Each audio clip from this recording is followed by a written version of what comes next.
Alors, bonjour à tous. Mon nom est directeur des communications chez les Olympiques de Gatineau. Merci de nous joindre à nous pour cette conférence de presse. Le directeur général et entraîneur-chef des Olympiques, M. Louis Robitaille. Alors, on va vous demander, s'il vous plaît, de lever la main lorsque vous avez une question à poser pour éviter justement la cacophonie. Et on va commencer tout d'abord avec une introduction de notre directeur général et entraîneur-chef, M. Louis Robitaille. Bonjour tout le monde, j'espère que ça va bien. Merci d'être là ce matin. On voulait faire un petit point de presse là, justement là, pour parler là, des transactions qu'on a faites ce matin. Et puis, là, si vous avez des questions également là, en vue du repêchage là, qui va se tenir vendredi. Donc, je vais être là pour répondre à vos questions. Premièrement, la première transaction qu'on a faite ce matin, Pierre-Olivier Roy a été échangé des Olympiques au Rempart de Québec. En retour, on a reçu le joueur Cole Cormier. Par la suite, on a échangé Gabriel Jackson, un joueur de 20 ans, ainsi qu'un espoir, Julien Belland, pour 2 choix de 4e tour dans les séances de sélection là, de 2022 ainsi que 2023. Par la suite, Nicolas Kingsbury-Fournier va joindre à nous dans une transaction athlétique de Victoriaville. En retour, on cède le choix numéro 111 qui était acquis préalablement. C'est le choix de Charlottetown pour le repêchage de cette année. Par la suite, on a fait l'acquisition du joueur Dominique Leblanc des Wildcats de Moncton en retour d'un de nos prospects, le Tyler Guy, qu'on avait sélectionné l'an passé en 11e ronde. Et la toute dernière qu'on vient juste de conclure, c'est peut-être pour ça que je suis en retard, on a fait l'acquisition d'un choix de 3e tour cette année, le choix des Tigres de Victoriaville. On l'a acquis des Huskies de Rouyn-Noranda. En retour, on cède le choix de 5e ronde 2021 de Bécomo, qui est le choix numéro... c'est lequel ça? C'est le choix numéro 76, ainsi que le choix de 4e ronde de Rimouski l'an prochain et de l'espoir Jacob Lefebvre, là, qui était un choix de 9e ronde l'an passé, qui jouait aux Estacades de Trois-Rivières. Donc, ça fait un petit peu le tour concernant là, la période de transaction.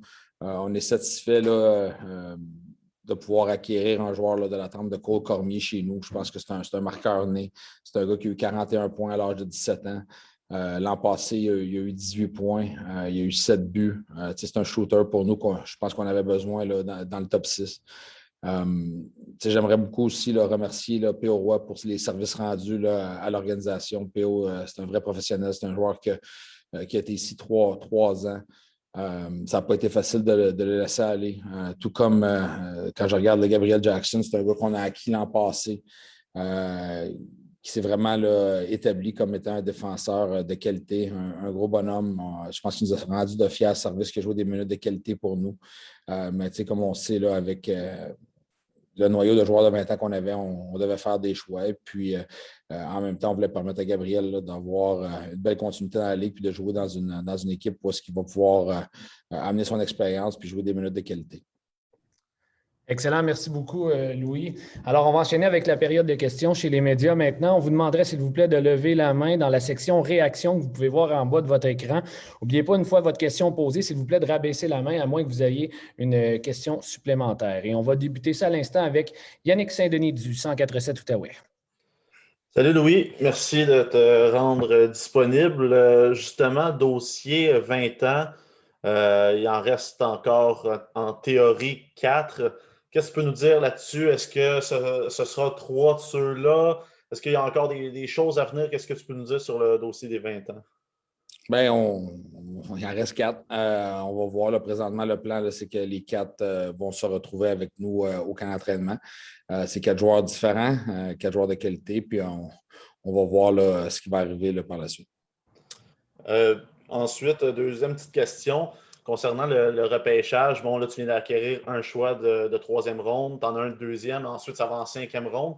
Est-ce qu'à cause justement de la pandémie, on n'a pas vu beaucoup de matchs de midget 3? Est-ce que c'est peut-être un peu moins, je ne sais pas si c'est la bonne expression, un peu moins stressant de ne pas repêcher en première ronde parce qu'on sait qu'il peut y avoir des surprises un peu plus tard? Ben, c'est sûr qu'on aimerait savoir un choix de premier tour. Je pense que nos recruteurs là, ont fait un travail exceptionnel cette année là, de visionner des matchs qui sont déplacés dans les arénas. Donc, on a fait nos devoirs et on est extrêmement prêt pour le repêchage. Maintenant, je pense que c'est un repêchage qui peut aller dans toutes les directions. Je pense qu'il va y avoir des bons joueurs qui vont glisser. Et puis, c'est pour ça que pour nous, là, c'est important là, d'acquérir un choix là, dans les 3 premières rondes, un autre choix pour justement donner là, cette possibilité-là à nos recruteurs de sélectionner un espoir peut-être qu'on avait extrêmement haut sur notre liste. Donc, on va voir là, comment le draft va aller. Mais on aime la position qu'on est. On sait que quand tu fais des acquisitions comme l'an passé là, de Despatie qui nous a coûté un choix de 2, Biliveau qui nous a coûté un choix de 1. Donc, on a déjà des joueurs là, qui remplissent des rôles importants chez nous. Mais je pense qu'avec notre choix de 2, notre choix de 3, puis même avec notre choix de 5, on va pouvoir là, aller chercher des espoirs de qualité. Merci beaucoup, Yannick. Jonathan Jobin, Radio-Canada, Ottawa-Gatineau. Oui, coach, juste peut-être me dire ton idée générale que tu avais dans les derniers jours pour compléter ces transactions-là, sur quoi tu mettais tes priorités, puis est-ce que tu es satisfait de ce que tu as eu là, jusqu'à maintenant, évidemment? On dit toujours que oui, là, mais en général, as-tu réussi à atteindre ce que tu voulais faire là, dans les derniers jours? Oui, mais je pense que c'est important pour nous là, d'aller chercher un marqueur de but, un gars qui joue à haute vitesse. Puis je pense que Cole rentre dans ce moule-là. C'est un gars qui vient d'une famille de hockey. Je pense qu'il arrive à l'âge où est-ce qu'il va vraiment s'établir comme un joueur de qualité dans un top 6. Donc, je pense que quand tu peux rentrer un joueur qui a de la vitesse comme ça te donne un arme de plus offensivement. On veut être menaçant sur tous nos trios, puis je pense qu'il nous ajoute de la profondeur. Puis quand je regarde un gars comme Nicolas Kingsbury-Fournier, c'est un gars qui, il ne faut pas regarder là, la manière les points dans son cas. C'est plus la manière qu'il va se comporter. Je l'ai suivi là, quand même depuis ses tout débuts. Là, c'est un gars que j'ai eu la chance de côtoyer avec l'équipe Canada au moins de 17 ans. C'est un ancien choix de 2e ronde. Puis je pense qu'il y a eu une période d'adaptation à savoir quel genre de joueur il est. Souvent, quand tu arrives dans la ligue et tu as un choix de 2e ronde, tu penses peut-être produire offensivement. Tu mets tes attentes sur une production offensive. Puis je regarde le travail que les Tigres ont fait avec lui, puis la manière qu'il s'est développé cette année, puis le rôle qu'il avait à Victo en séries éliminatoires. Je pense que c'est un des meilleurs joueurs en échec avant. C'est un gars qui est dur à jouer contre, qui est excellent en désavantage numérique. Puis il ne faut pas lésigner le fait également là, que c'est un champion de la Coupe. C'est un gars qui a beaucoup d'expérience. Il a joué je regarde la pression qu'ils avaient en séries éliminatoires. Il a joué des games ultimes, des games 5. Avant, c'était des games 7, là, qu'on pourrait dire, mais il a joué aussi contre les Foreurs de Val-d'Or.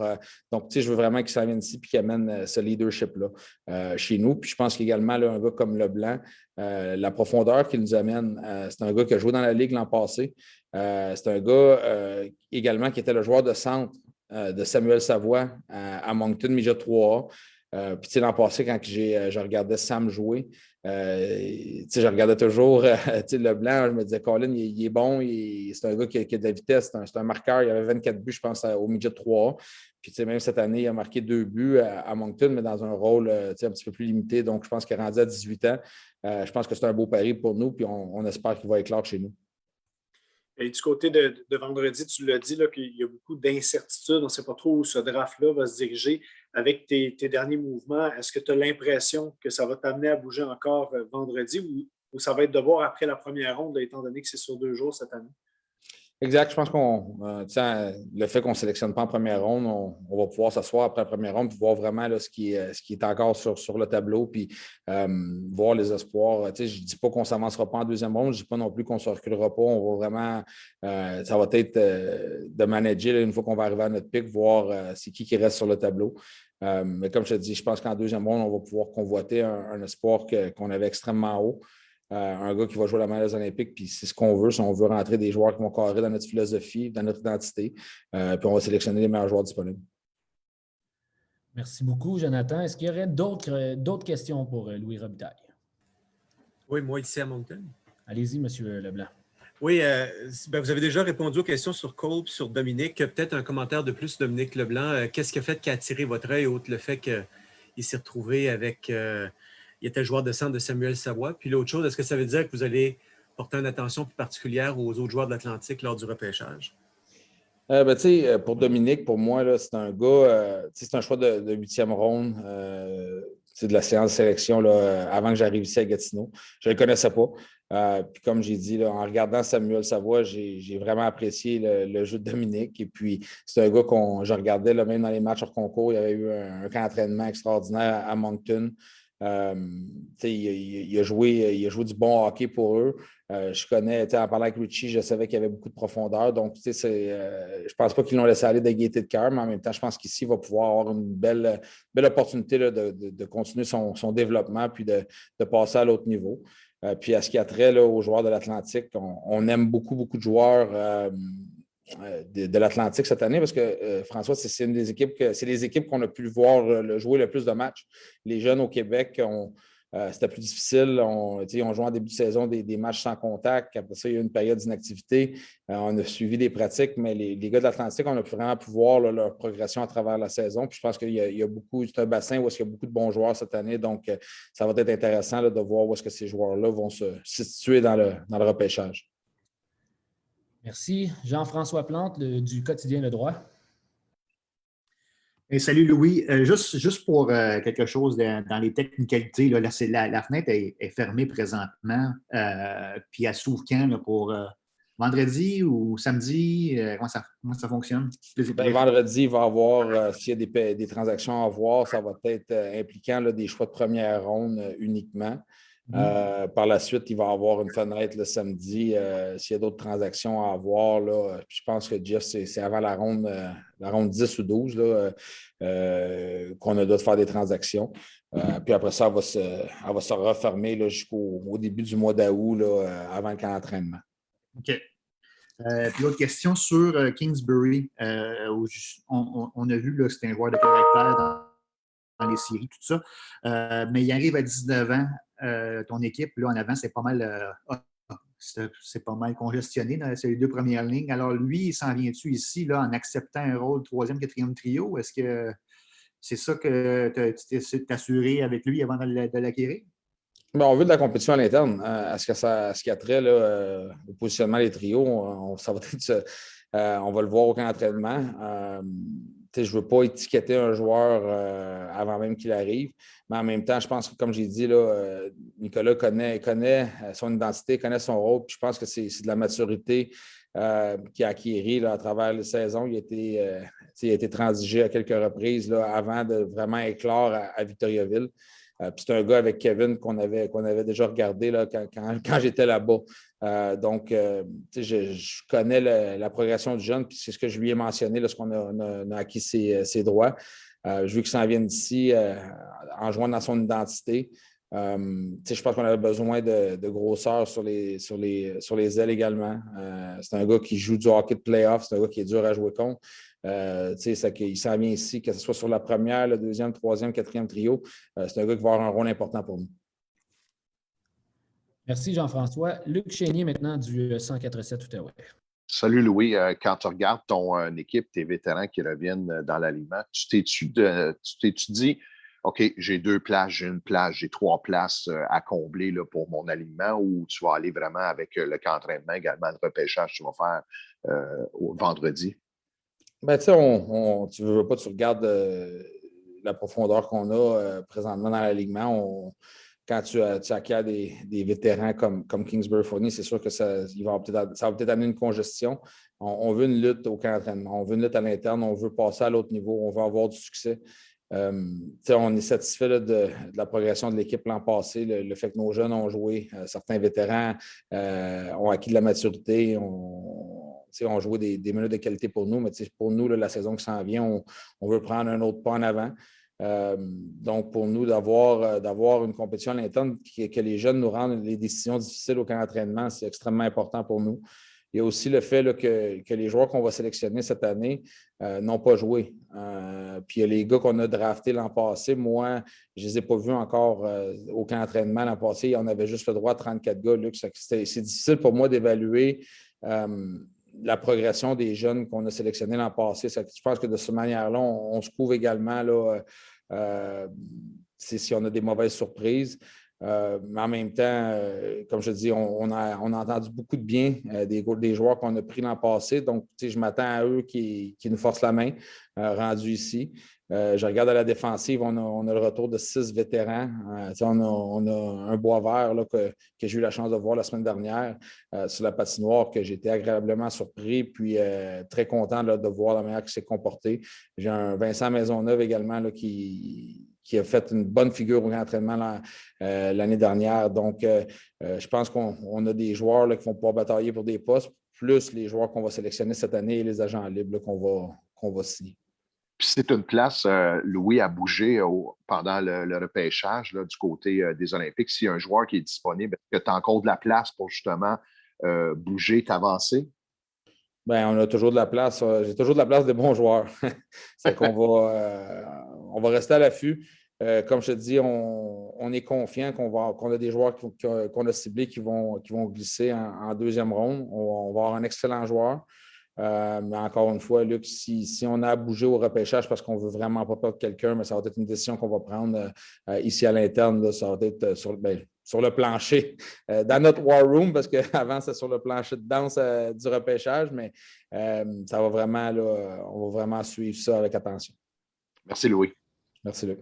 Yannick Saint-Denis maintenant, 147 Outaouais.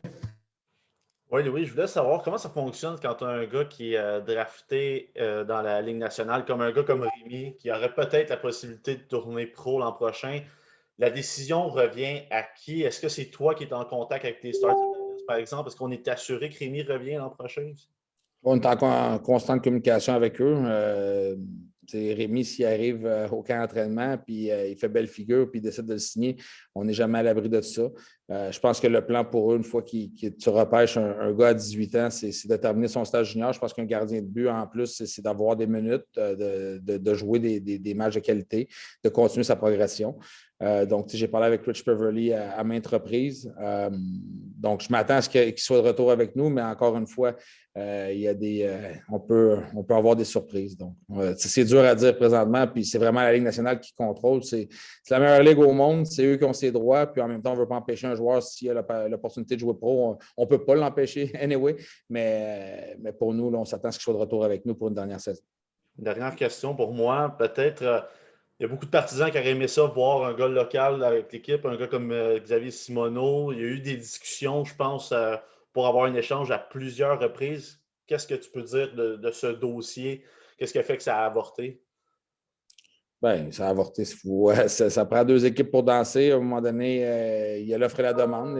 Les voltigeurs ont pris une décision. Nous, on a pris l'information à savoir c'est quoi ça coûtait. Puis à un moment donné, est-ce qu'on est prêt à aller jusque-là? Xavier Simoneau, c'est un excellent joueur dans la Ligue, mais je regarde la qualité de nos joueurs de 20 ans. C'est des bons joueurs de 20 ans également. Puis à un moment donné, est-ce qu'on est prêt à payer le prix pour aller chercher un joueur? Puis là, présentement, on trouvait que le prix était trop cher pour nous. Excellent, merci beaucoup. Je pense que ça fait le tour. Est-ce qu'il y aurait d'autres questions là, pour Louis Robitaille? Non? Alors, merci beaucoup, Louis. Merci à vous, membres des médias, de vous être présentés aujourd'hui à cette conférence de presse. On vous rappelle qu'il y aura une conférence de presse en présentiel à l'hôtel Four Point de Gatineau ce vendredi, 11h. Apportez votre masque, s'il vous plaît, en raison des mesures sanitaires. Et on se revoit ce vendredi. Merci à tous et bonne fin de journée. Merci.